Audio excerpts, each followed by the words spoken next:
Okay, if the intercepts made by a variable circle on x-axis and y-axis are 8 and 6 respectively, then find the locus of that particular circle.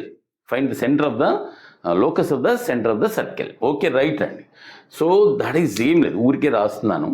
So this is diagram కూడా ఏం అక్కర్లేదు diagram ఎందుకు. Okay పోనీ ఇది. So మనకి ఈ centre ఇక్కడ ఉంటుంది, ఎక్కడో మనకి తెలుసు, ఇక్కడెక్కడో. Generally the centre is -g -f. మనం దాని లోకస్ కనుక్కోవాలి కాబట్టి will take it as x and y. అంటే x = -g and y = -f. Right.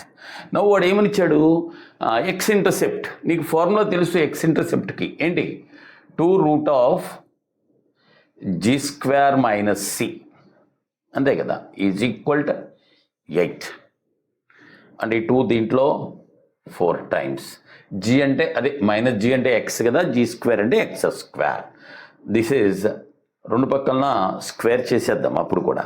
g అంటే g² అంటే x² కదా, x² - c 16 అయిపోయింది. Now come here. అలాగే what is the y intercept, 2√f² - c is given as 6. So they square చేయండి, అదే cancel చేయండి. Square చేస్తే ఎఫ్కి బదులు అదే ఎఫ్కి బదులు -y, f² అంటే y². ఇది y² - c is 9. So the locus మనగనుకో, అంటే లోకస్ ఏం లేదు, ఈ రెండింటి ఎక్స్కి వైకి మధ్యన రిలేషన్ అనమాట. దీంట్లో ఇది సబ్ట్రాక్ట్ చేసామనుకోండి, అంటే సీన్ లేపేయాలి, ఆ కాన్స్టెంట్ లేకుండా చేయాలి. అది ఏమవుద్ది, x² - y² = 7 అంతేనా.